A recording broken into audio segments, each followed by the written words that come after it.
దేశంలోని అతిపెద్ద పార్లమెంటు నియోజకవర్గం మల్కాజ్గిరి. అలాంటి మల్కాజ్గిరి పార్లమెంటుకు బీఆర్ఎస్ ఎంపీ అభ్యర్థిగా బరిలోకి దిగుతున్న రాగిడి లక్ష్మారెడ్డిని అత్యధిక మెజార్టీతో గెలిపించాలని మేడ్చల్ ఎమ్మెల్యే మల్లారెడ్డి కోరారు.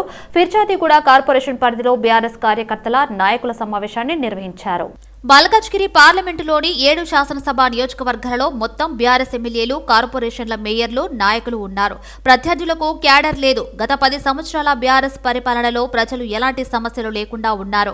బీఆర్ఎస్ పార్లమెంట్ అభ్యర్థి రాగిడి లక్ష్మారెడ్డి తన చారిటీ ట్రస్ట్ ద్వారా నిరుపేదలకు అనేక సేవలు అందించాడు. కాబట్టి ఇలాంటి నాయకుడిని ఎన్నుకుంటే ప్రజలకు మరింత మేలు చేకూరుతుందని మల్లారెడ్డి కొనియాడారు.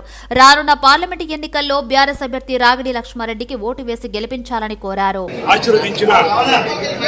కేసీఆర్ గారికి ప్రత్యేక ధన్యవాదాలు.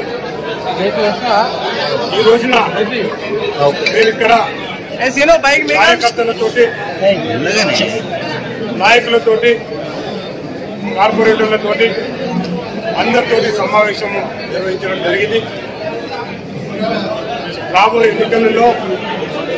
రాబోయే పార్లమెంట్ ఎన్నికలలో ప్రజలు ఎట్లయితే ఇంతమంది పార్లమెంట్ లో 7 మంది ఎమ్మెల్యేలను గెలిపించారో అలాగే ఈ పార్లమెంట్ ఎలక్షన్ లో కూడా ప్రజలు నన్ను గెలిపేయడానికి ఆశీర్వదిస్తున్నారని చెప్పి తెలియజేస్తున్నా.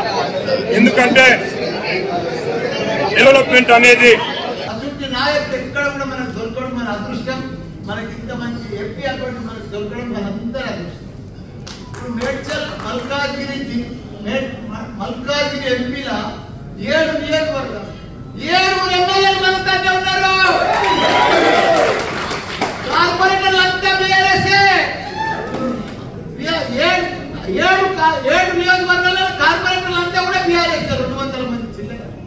వాళ్ళకి ఎవరికి కూడా క్యాడర్లు లేరు, నాయకులు లేరు, మనుషులు లేరు, బూత్లలో కూర్చుంటేందుకు కూడా లేరు వాళ్ళు.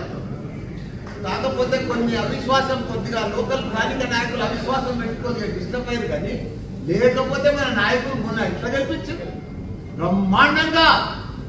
ఇప్పుడు కూడా అదే పద్ధతిలో కొద్దిగా డిస్టర్బ్ అయిన మాత్రమే మనం కూడా స్థానిక నాయకులను చూస్తున్నాం. వాళ్ళు నాతో ఓడిపోయిన వాళ్ళు ఏదైనా మంచి పని చేస్తున్నారా చేస్తలేదు. వాళ్ళ 3 నెలల్లో బట్టి వాళ్ళ దౌర్జన్యం